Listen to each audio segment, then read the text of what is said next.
fucking whammy that is on the world champion when this fucking psycho from Brooklyn doesn't even show up? I think he was from Brooklyn, right? But Fisher? Yeah. I can't remember where he was He's from. in New York, right? Yeah. He was in New York. Yeah, I think Brooklyn. Absolutely. Wow. Yeah. And a guy like, like a Russian guy like Boris Spassky, they can't wrap their brain around like, why would you not show up? Yeah, How he wants decadent. He wants fucking fresh squeezed orange juice. Just an asshole Jew hater who hated the Soviets. He just wheels his balls in on a cart separately. Like, here we go. It's gonna happen. One thing I'm obsessed with Bobby Fischer. There's an interview he did, and I don't know. I want the rest of this interview so badly. It's a 1.5-minute interview on YouTube where he's sitting in a park, and he's probably 25, and he's before the championship, and he's talking about how Spassky is scared of him. And he's so fucking arrogant. Really? And I want the rest of this interview more than I've ever wanted an interview before, and I can't find it anywhere. Isn't it a bummer when the internet lets you down that way? And you're like, are you fucking kidding me, internet? Got everything. Everything. I can't find that one thing. Yeah, it's got to be from the late 60s or early 70s. Any type of porno. He was kind of a Dennis Rodman before Rodman. And in chess, that's the oddest thing to have somebody that like had that kind of personality. In fucking, because face it, come on, it's chess. Well, yeah, because chess is not a very outgoing external kind of a game. You're just in your head all the time. So most chess players, you can't really talk to them. No, you don't talk smack either. Or no, you don't like talk. You just don't talk. Period. Just sit there. Any kind of human interaction that's outside of the board is very uncomfortable and sweaty. Can you see the board in your head? I can't do that. I cannot. You can do that? Yeah, I have no ability to envision a board. I can see it now, and I can see the pawn moving. That's it. I'm done. I can't see ahead more than the move I'm making, which is probably wrong. Yeah, that's not good. That's a problem. I can't look at like, all right, I'll do this, he'll do this. That's beyond the realm of any of my thinking. No way. They train you to sort of, when you're doing tournament chess, to. This is all hilarious talk, by the way. I'm sure Caroline's going to sell right out after chess talk. Yes, chess talk with Chris Hardwick. Probably all these homeless chess players. Yeah, just going to turn up. Fantastic. He does chess humor. Yeah, fantastic. Finally, a comedian for me, a homeless chess guy. And then she goes, "Castle kingside." Two Jews walk into a rook. Holy shit. Knights take queen. Oh, that's what I said. Two Jews walk into a bar. Fisher sets the entrance on fire.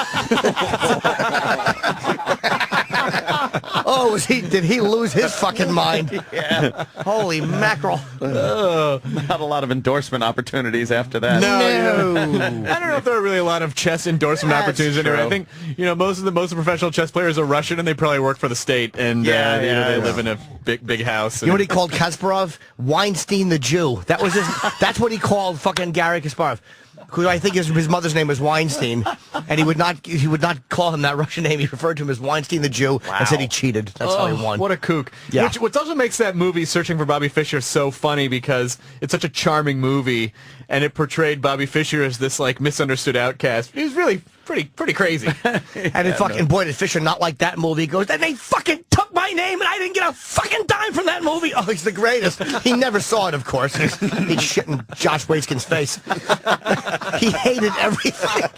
I wish he was here. I really do. Just in this room, yelling at us. I love just that climactic scene in that movie when right when the other kid, he offers him a draw. He's like, I'm going to give you a draw, and the kid's like, no, I'm not going to take a draw, and the kid goes, you've already lost. You just don't know it yet. This is great. That lisp. This is great. Whose dick stayed soft after hearing that? Wait, was Lawrence Fishburne in that movie? Yeah, he played a homeless that's right. guy. He was he was the park chess player, because we were just talking about his daughter's. Oh, Did you see the video yet? No. Love to. Is it good? Oh yeah, it's good. Let's see it. Oh yeah, she probably looks like him in Apocalypse Danny, Now. that's what you were watching earlier, right? That guy puts a thing in her thing, and it's this Oh yeah, Chris Hardwick. Yeah. This is a nice video right here. Ooh, Montana Fishburne. Oh my God, yeah. Little porno. Nice She's tits. got some I nice. can't believe something the going on. daughter What of is that? the guy who was on Pee-wee's Playhouse. I know, Cowboy Curtis. She's got Oh my! Let me see her vagina. She's got nice feeders. She has a Oh, great fucking She's getting vagina. finger banged. She has a great vagina. Dude, look at the clit. She has a big clit, big meaty clit. She's sexy. Looks like a wallet. And now... Oh, my God. Oh, yeah. She's fucking great. Wow. Servicing a white gentleman. That is... Morpheus. Dude, she Why did I take the blue pill? He wants to be Should've put back taken in the the red Matrix where this isn't happening. she looks like him in the face, too. She really does. Well, that's I'm not very sure good. that's really what you... It's not a good thing. Really. You don't Yeah. want that. Yeah, I'd be fucking her. I just keep thinking of her fucking water skiing in Vietnam to fucking give her satisfaction. I'll tell you what, I love Morpheus, but I wish he had a pussy. Oh, it's not really... Hey, look. She's sexy, though, man. She's a nice big vag. It's nice, right? Yeah. Right on. Fucking nice. You like that so much. I love a big clit like that. She has a big vag. She's hot. For real. So, Chess... Back Yeah. to chess. Yeah. We got a guy that met... I think we have a guy that met Bobby Fischer on the line here. Are you serious? Oh, cool. Let's go to Princeton. Alan, Hey, boys. Good morning. Hello? say hi to Chris. Hey, Chris. What's going on, brother? Hey, man, how are you? So, do you meet Bobby Fischer? I did. I actually, when I first came out of college, I was working in a hotel in Philadelphia, and I'm checking him out. Which, of course, he had this black dyed hair, and he says, could you give this $2 to that young Negroid boy over there? Negroid. As my jaw went down, I said, "Excuse me?" He's like, "The Negroid." I'm like, "Oh, okay, I'll give it to the Negroid." So, you know, What year is this? that was '99. Wow, that's when he was still in fucking, he could not be He'd already come out of hiding and he played Spassky again, I think in 92 in Yugoslavia. Okay. Wait a minute. Uh-oh, what, Jimmy? Wait a minute. Uh-oh. Now, Uh-oh. Alan. 99 Yeah, in the U.S.? United States. Bobby Fischer in 92, I believe, played Spassky and he ripped up the State Department order Yes. to fucking not play him and he spit on it on the news in front of the press. I don't believe he was in the U.S. in 99. He was in the Philippines or in hiding. I believe you're wrong. Oh, well. Chess got fight, you. chess fight, No, chess fight. he actually would have been arrested if he was in the U.S. Yeah. Yes, because Maybe that's why the dyed hair. I think his passport was true, no yeah. good. But the news around Bobby Fischer being in the United States in 99 would have been massive because nobody knew where he went back into hiding like they talked about in fucking Right. Searching for Bobby Fischer. Right. Came out, he played Spassky, won $3 million and left. You sure it was 99, Alan? Google it. Yeah, I was right out of college. The next day, as a matter of fact, Polanski gave him $3 to give to a chink. Check. That's funny. That's funny. Alan, what hotel was it? This was it was in Rittenhouse Square. If you guys Philly, know Philly. yeah. It was a Sheraton Rittenhouse Square. I think you're making an... Where was the media? Where was everybody around him? There was nothing. I mean, he had a handler. He had some lady with him that was probably in her 40s, and I didn't really... I mean, geez, that was 10, 11 years ago. So I mean, How did you know it was Bobby Fischer? Yeah. He signed Bobby Fischer. He put it in his own name. No. I think you're making an error, or it was another Bob Fischer. Jimmy's saying no way. And unless, if he got into the United States, how was he not arrested? Because he was detained in Japan, I believe, on a violation that he violated the State Department order, and fucking, there was an embargo against Yugoslavia, and he went and played anyway. Well, I'll describe him. He had black hair. He was about 6'8", 350 pounds, and he was Hispanic, right? That's him. There you go. That's him. All right, Alan, thank Thank you. you. That's a fucking horrible Thanks, story. You didn't see Fisher in '99 in Philly. Yeah, he was a fucking he was a utility infielder for the Phillies. That would have been a big deal. The Opie and Anthony Show. We get angrier about fake Bobby Fischer sightings in any radio program. That's Yes. fantastic. We do get angry about the dumbest things on this show. That's fine, though. Listen, Yeah, it's yeah. good. That's smart. That's Why not? good. I don't get angry that he made a mistake, but he was adamant about it. It was him. Wasn't him. He still thinks it's him. Let him think that it wasn't. All right. It wasn't. Chris, you did some radio, huh? The use of Negroid might have given it away. Yes, I did. K-Rock in L.A.? In L.A., yeah. Yep. What kind of radio? I did the overnight show for by show, I mean I was just there from midnight to 5. Music guy? Yeah. There was no like we had Loveline, but that was the only talkie show on Right, K-Rock, right. so it was just the same. It was kind of like It was right when grunge got super popular and then was just kind of sliding back down into the... I left when it started turning into the Limp Bizkit rape rock, which was that period that I call unnaturally, unmotivatedly aggressive. That's when we were still playing music on our show. So you just nailed it. You nailed it. I was there like when you would see Soundgarden and early Beck and the heavy rotation, like it was that period of time. Probably the same time we were at AF. That's what I'm thinking. Yeah. 95, Mid-90s. 95 to 95 to 98. Yeah, 95 to 98. That's Right in the middle of it. Yep. So you played the butt trumpets. Oh yeah.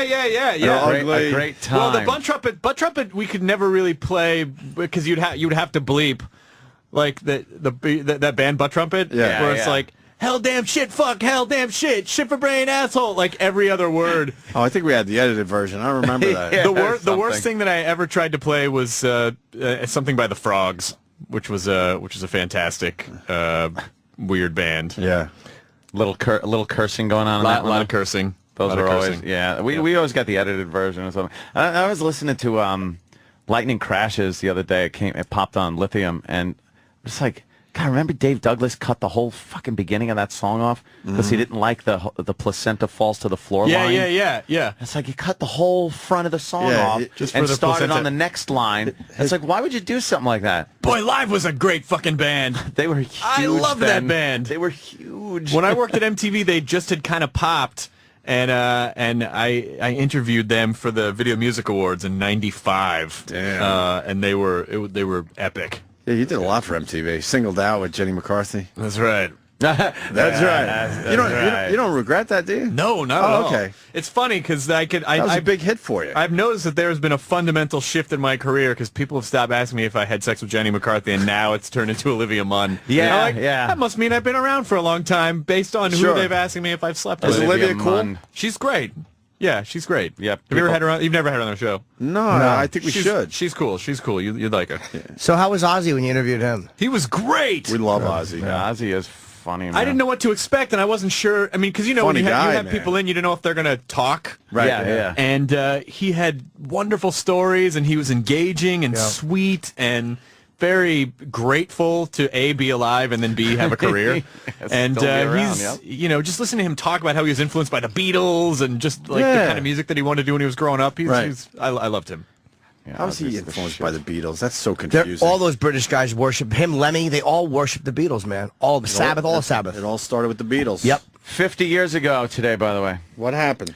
Beatles. No. Yeah. No. Yeah. No. Swear.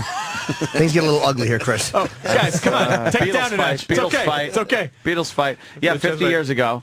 And it was kind of sad. They were, I was listening to, I think it was 1010 Wins or 88, one of those fucking New York news stations. And they were talking to some kids, the kids these days, and asking them to name all the Beatles. Nope. They can't do it, finally? No. Finally, they can't do it. Well, Can they name any of them? Yeah, they go like Paul and John, and then they kind of lose it. And some George of them is where have they all Ringo. fall off. George, they all just fucking... Ringo's going to outlive them all. Oh, yeah. Ringo's going to outlive them all. Proving there's no God. Complete ironic twist of the whole thing. Right. Yeah. Ringo will go on. Ringo will continue. I often wonder, what Lennon would be like now. Oof. Like, if he would be kind of sad, or if he'd be like a cool cult hero. Would he be like the cool old guy? Because, who's kind of still cool is, like, Neil Young, even. And I know you saw Neil Young, and he was an asshole playing his new shit. And I'm a huge Neil Young fan no matter what. But you could, like, sit there, and he could still rock a room with some of his old shit. He's got his dignity. Whatever. Yeah. Van Morrison has his dignity. Yeah. He's been around for fucking ever. Not many old rockers, though. They all look kind of... But if you sad, you just kind of like, where would John Lennon be? Where if he would just get really Hendrix bitter, be, because he was kind of John Lennon seems like, with all of his Imagine blah blah blah, he seems like he was kind of a dick. I mean, when they ask him if Ringo Starr is the greatest drummer in the world, and he says he's not even the greatest drummer in the Beatles, that's really shitty. That's just a dick move. Yeah, that's a dick move. Who said that? John Lennon. That is fucking hilarious. It was also 44 years ago that he did the Jesus thing. Really? Lennon, yeah. Bigger than Jesus? Bigger than the Beatles Jesus. are bigger than Jesus. That was 44 years ago today. Wow. By the way, I got a ago. text from Dr. Steve. Dr. He all said that Google says Bobby Fischer was in Hungary for at least part of 1999. for at least part. So he could be in the United States in Philly. He wasn't, though. Jimmy will not let this go. No, I know for a fact he wasn't. Where's he buried? He's buried anywhere? In Reykjavik, Iceland. He's buried in Reykjavik? That's where they finally gave him citizenship, yeah. Wow.